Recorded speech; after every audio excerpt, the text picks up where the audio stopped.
세상 사람들은요, 이렇게 성경의 진리를 부인하고 미친 얘기라고 얘기를 합니다. 고린도전서 1장 18절. 십자가의 도가 멸망을 한 자들에게는 미련한 것이요 구원을 받는 우리에게는 하나님의 능력이라. 할렐루야. 이런 간극이 있는 거예요, 여러분. 이 믿는 사람과 믿지 않는 사람과 별로 차이가 없어 보이잖아요. 그것은 마치 천국과 지옥 가운데 있는 큰 골처럼 넘을 수 없는 간극이 있는 거예요. 믿음과 불신은 그냥 한 장 차이 같죠? 절대 아닙니다. 넘을 수 없는 간극이 있는 거예요. 우리가 믿음을 가졌다는 것은 정말 기적입니다. 이 믿을 수 없는 얘기를, 이 미친 얘기 같은 얘기를 우리가 우리 신앙으로 받아들였다는 것은 정말 기적이라는 거예요. 그게 은혜라는 겁니다. 여러분, 세상 사람들 보기에는요, 예수님 삶이 어땠습니까? 바울의 삶이 어땠습니까? 물론 고귀한 희생과 사랑의 정신, 좋다 이거야. 그러면 나보고 그렇게 살라고 하면 살 사람이 누가 있겠습니까? 예수처럼 살아라, 바울처럼 살 수 있겠냐 물으면 뭐라고 하겠습니까? 내가 미쳤냐? 내가 그렇게 살겠어? 라고 말하는 사람이 대부분이 아니겠어요? 그런 삶을 산 사람이 바울이었다는 거예요. 그런 삶을 살았다는 것이 순교자들이었고 우리 믿음의 선조들이었다는 겁니다. 내가 미쳤냐? 이렇게 얘기할 거라는 거예요. 그 당시 예수를 믿는 사람은요, 미개한 종족으로 취급을 받았어요. 바울 시대 이후부터 오랫동안 기독교인들은요, 원형 경기장의 조롱의 대상이 됐습니다. 그리고 화형식을 당했어요. 사자의 밥이 됐습니다. 이런 잔인한 핍박 속에서 기독교인들은 절대로 예수를 부인하지 않았어요. 그리고 오히려 자신을 죽이는 사람들을 용서해달라고 외치면서 죽어갔습니다. 평범한 사람들이 볼 때 그리스도인들은요, 정말로 미친 사람들처럼 보였을 겁니다. 이런 오래된 인식이 지금도 남아있다는 거예요.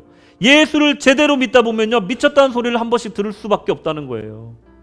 왜 그리스도인들은 이런 미친 인생을 자처해야만 할까요? 아무리 이유를 찾아봐도 골몰하여도 내 마음속에 남는 대답은 딱 하나밖에 없었습니다. 이건 사랑밖에는 이유가 없다. 할렐루야. 하나님 사랑하지 않고서는 이 미친 삶을 우리가 스스로 선택해 살 이유가 없다. 이런 결론에 도달하게 됐습니다. 여러분, 사람은 종종 정말 어떤 대상을 진심으로 사랑할 때 미친 것처럼 보일 때가 있습니다. 이렇게 자기를 위해서 희생해 줄 수 있고 자기를 위해서 자기의 이기심을 누를 수 있는 그 힘이 어디서 나오나? 내 인생이 아니라 다른 사람을 위해서 희생할 수 있는 그 인생을 어떻게 살 수 있나? 그것은 바로 사랑밖에는 해답이 없다는 겁니다. 사랑밖에는 난 몰라. 그런 노래가 그래서 있는 겁니다. 여러분, 교회를 다녀보니까 거기 하나님이 계신 거예요. 거기 예수님이 계신 거예요. 거기 천국의 소망이 있는 거예요. 너무 좋은 거예요. 그런 적이 없던 사람이 매일매일 교회에 나오고 출근하기 전에 와서 기도하고 출근하고 퇴근하고 나서 또 기도하고 집에 가고 또 예배 때마다 참석하고 그리고 또 진행되는 행사마다 참석하고 선교도 열심히 참여하더라는 겁니다. 안 하던 사람이. 그냥 주변 사람들 볼 때 미친 사람처럼 보일 수가 있는 거예요. 여러분, 이렇게 미쳤던 시절이 언제입니까? 한번 생각해 보세요.